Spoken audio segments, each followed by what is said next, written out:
Hey everyone, so I have something to tell you that I know you are going to love to hear. So, I was in a place of encouraging someone, and one thing that God was speaking for me as well, but for that person, and I love when God does this is so amazing, was sometimes you could be in the faith, you could say you believe in God, and you could be doing everything right on the religious spectrum of how people are going to see it and like like um, be able to view it, and you just thinking, okay, this is what the Bible says to do, just the religious perspective of how to please God.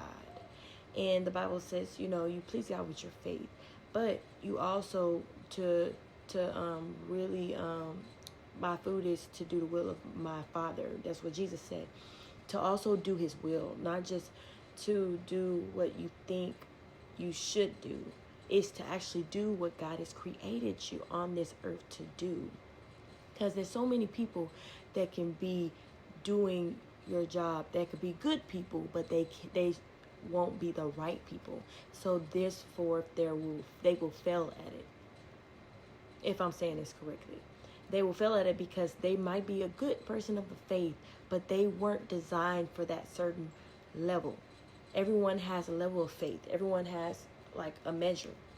So God has put a certain measure in you that you can only have access to that place where you can give people that certain access that God is giving you. But if you are doing other people's ministries, you are so engulfed in just being a religious perfect person for God, you're missing out on really truly obeying and believing God. Because God could be telling you to do this, like Moses, when He told Moses to go and tell Pharaoh to let his people go. He said, no, God, I got a speech issue. And God said, who made man's mouth? Like, stop with this disbelief. Stop with this, you disobeying me because you don't believe. So that's believing and obedience work hand in hand. The Bible says if you believe Him, then there is no judgment that will be sought upon you, that you won't have judgment. In the Bible it says that. So if you don't believe, you're showing an action of disbelief, you're showing an action of disobedience. Because if you believe, you will do it. And then also, if you love Him, you believe Him, you love Him, you'll do what He say.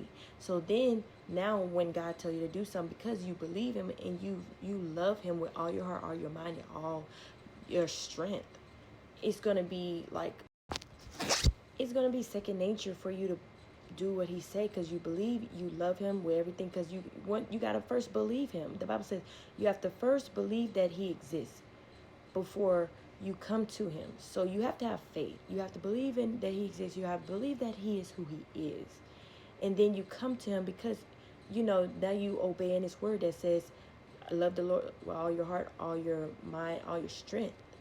So then you are already got the attributes, got everything in place. So when God tells you to do what you were specifically designed to do, it's come second nature. Like, okay, I'm gonna do this because I love you, I believe you. Wait, no, I believe you.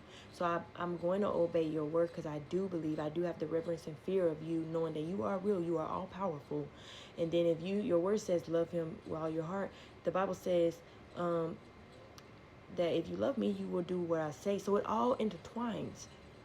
So you have an assignment, a specific assignment that can help so many people to be intimidated by people, to be worried about what people say, to be caught up in the world's perspective is the most dangerous thing you can do, because those very people may need what you have in you.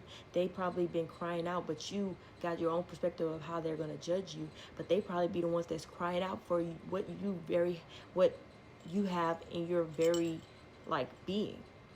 And they're crying out for God to send them a person that has the light of Christ. And you have it, but you dim it because you're afraid of the people that's praying and crying out for you to come. So therefore, you don't believe in God. You don't have love for Him, and you're disobedient. So I want to encourage you to challenge who that opposing spirit that's causing you to feel faint, challenge it, rebuke it, cast down all false imaginations that tries to exalt itself above the knowledge of Christ. Cast it down, resist it, and he will flee, because you have somebody's life in your hand. You have somebody's deliverance in your hand. You have somebody's breakthrough in your hand. God trusts you with that. So trust him back to know that he has did what he's supposed to do with creating you. He has not messed up. He has not made a mistake. You are who God says you are. So be that and encourage people. All right. I love y'all. I hope this wasn't too long-winded, because I can get like that. But have a blessed one. All right. Love y'all.